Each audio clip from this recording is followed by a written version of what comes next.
ist das älteste Hus in Heil-Rehn. Wo alt ist unsere alle Kacke eigentlich? Alt. Heil alt. Rehn würde das erste Mal 829 in das Kloster von Verden nimmt. 890 würde von der Holtkake brotet. Das war eine Kapelle von Astendorp. 1205 würde die Reha-Kake erst eigenständig. Und an dieser Stelle soll der alle Kake auch all immer stehen haben.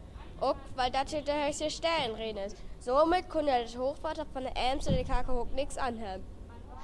Das ist doch keine Halbkake. Richtig.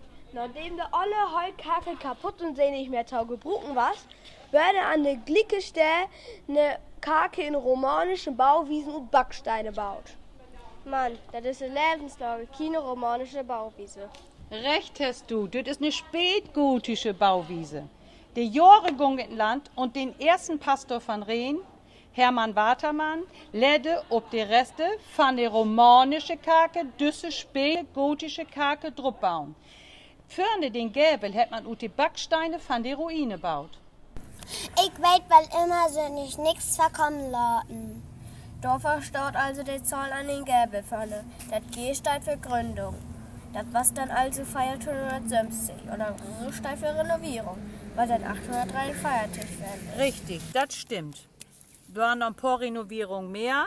Man so als die Kake hier nu steht, ist sie 33,5 Meter lang, 1 Meter breit und den Turm hier vorne, die ist 27 Meter hoch.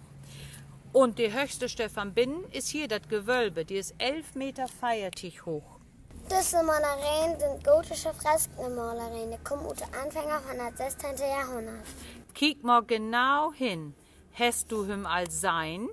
Hab ich doch lange von Usenleifen Herrgott mit der Weltkugel in seiner Hand. Diese Glocke ist 1643 anzuführen. Sie hat eine spannende Geschichte. Sie ist im Ersten und Zweiten Weltkrieg elkemal utbaut worden, um daran Munition zu machen. Mann, sie ist auch elkemal unbeschadet zurückgekommen.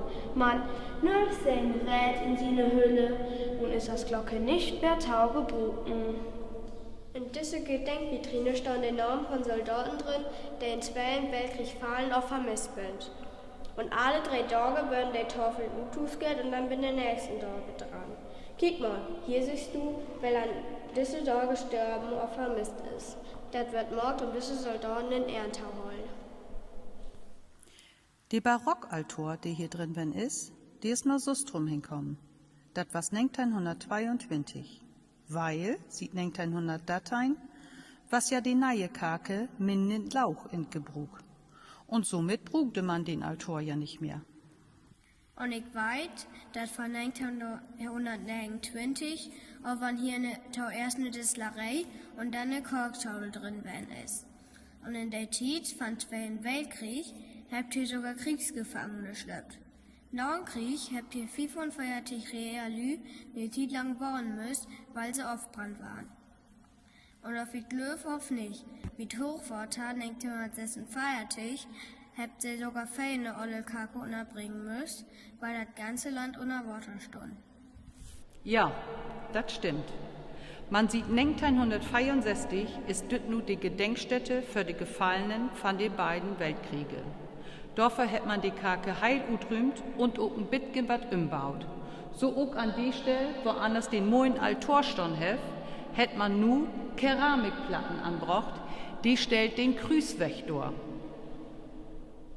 Seit 1991 hört diese Kake den Landkreis Emsland und ist das Gedenkniskake für die Gefallenen von dem ganzen Landkreis Emsland. Der Sandstein und Übenbüren ist ein Gedenkstein gegen das Vergelten. Da steht drauf für den Opfern der Weltkriege und der nationalsozialistischen Gewaltherrschaft im Emsland. Und von dort findet ihr LKW der Volkstrauerdach, Konzerte, Baugutstellungen und Wortgottesfeiern statt. Und mehr weit wie nicht. Munter heulen.